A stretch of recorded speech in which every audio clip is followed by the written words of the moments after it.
We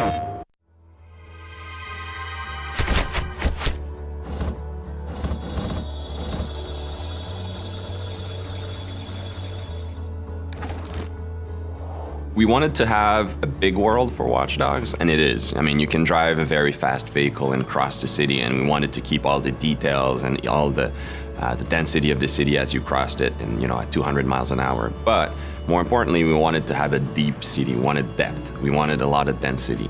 If you go in any street corner in Chicago or in a major city, there's a lot of things happening around you, and we want to preserve all of that within Watch Dogs. Make sure that the city reacts to everything you're doing, and that we preserve that detail that is so unique to a modern city in North America. So at the heart, it's the same game's vision, right? We're starting from a vision, and then Disrupt is a very scalable technology, very scalable game engine. So what we're doing is we're preserving the game experience, but if you play Watch Dogs on the PlayStation 4, we want to make sure that we use all of the console's capability. So all the game spiller we're able to make longer and stronger. All of the details in the game we're able to push forward. We're gonna have more details, more immersion. We're able to increase connectivity, increase the density of things. So it's the same game experience, but basically magnified on the PlayStation 4.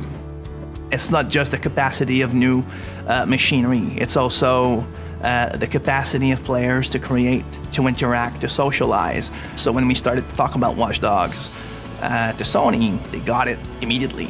It is the players and their behavior that will actually bring what next gen actually means. We're starting to make a machine that has to acknowledge how our society works, how our people interact with each other, how they play with each other. One of the things that we realized when we look at the PlayStation 4 is I think a lot of the things driving decisions for Sony were in line with some of the decisions that we were taking on Watch Dogs. I mean, Watch Dogs, one of our core pillars is connectivity. The first layer of it is the main character can connect to his whole environment. He can control the city, hack into any computer. But the game itself, we're applying it to the game. So the game is connected in many ways. So we want the player to be able to connect to Watch Dogs even through his mobile, be able to play directly with people who are on their console, who are on their PlayStation 4, even if he's on the bus.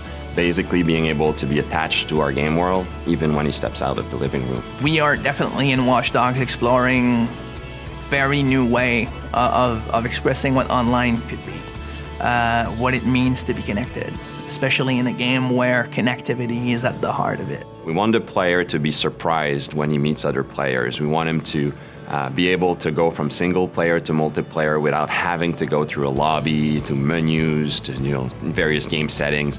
We wanted things to be natural and want him to go to breach the wall between single player and multiplayer, if you want. I like to say that the best moments in Watch Dogs, the player is going to create them, and those are the moments we want him to go. When he goes to the office or at school the day afterwards, we want him to talk about it with his friends, right? Well, now if we're able to share a clip of that, it's even more concrete. It's your clip. You created that wow moment, and you can share a video of it. I feel like games are there to enable people to create, to think, to wonder. It's a lot more than just pressing buttons. Like, people need to never forget that when the player plays a game, his brain is extremely active, and he should be creating and filling the gaps as he plays. And I think that new machines like the PS4, their job is always to recognize that and give more power for a reason, like just provide more possibilities so that we can constantly grow that form of entertainment and make it better.